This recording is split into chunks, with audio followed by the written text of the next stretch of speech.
best bites forever.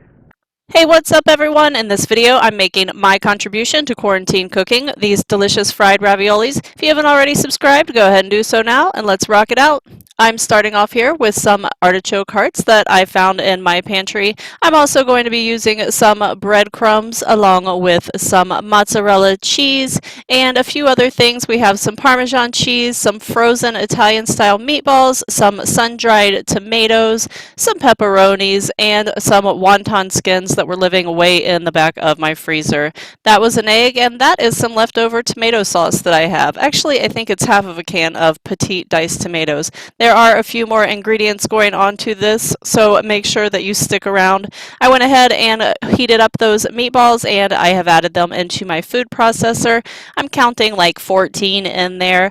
I've also added in some pepperoni. Let's say like, I don't know, 7, 8 slices. Go ahead and do it to your own taste. And I'm just going to go ahead and put that into my food processor, put the lid on, and pulse it up until it looks something like this.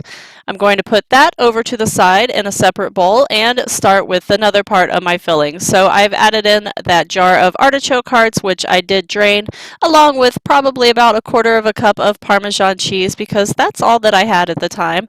I'm also adding in some greens. Those are what I use for my smoothie. It's probably about a cup of a mix of spinach, Swiss chard, and then I put in a little bit of mozzarella, and then those breadcrumbs that I was showing you, probably 2 or 3 tablespoons, along with a little bit of kosher salt, and of course some freshly ground black pepper.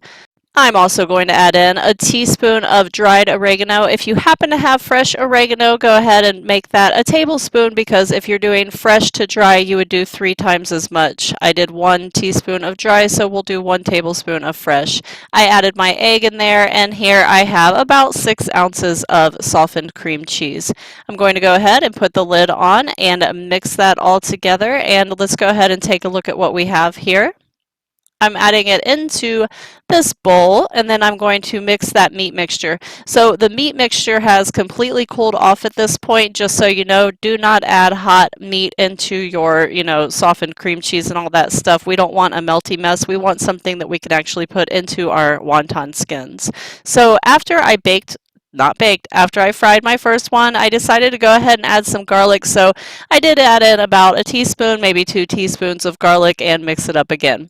So there are my wonton wrappers, and here is my filling. I have a sheet pan. I have it covered in aluminum foil, and I sprayed it with some cooking spray, and I'm just going to go ahead and spread out my wontons. The ones that I'm not using, I have covered with a damp paper towel over to the side. So they are a little bit dried out on the edges, and that's okay. I'm just going to go with it.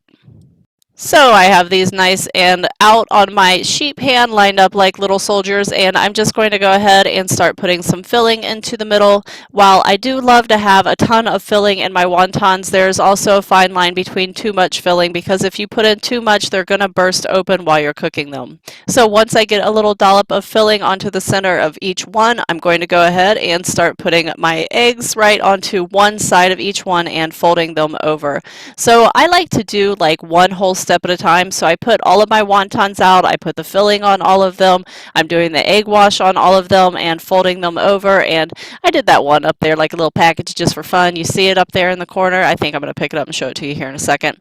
Anyway, I'm going to go ahead and fold those over. Make sure that as you're folding them, you're trying to get any extra air out, and that you are kind of like pressing down on the edges and making sure that they're sealed up really well. I'm going to finish up doing these, and then we are ready to take them over to our oil. I am frying these in canola oil today. You can use whatever kind of oil you choose, as long as it's a high temperature oil, of course. Go ahead and fry them on one side, flip them over, fry them on the other, put them onto a paper towel as you take them out, and this is what it's going to look like on the inside. Oh, so yummy. Do you want a bite? I know that I do.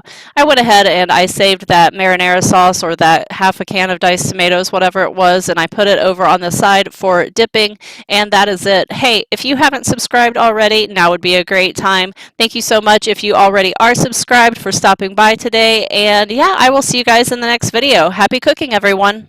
Best bites forever.com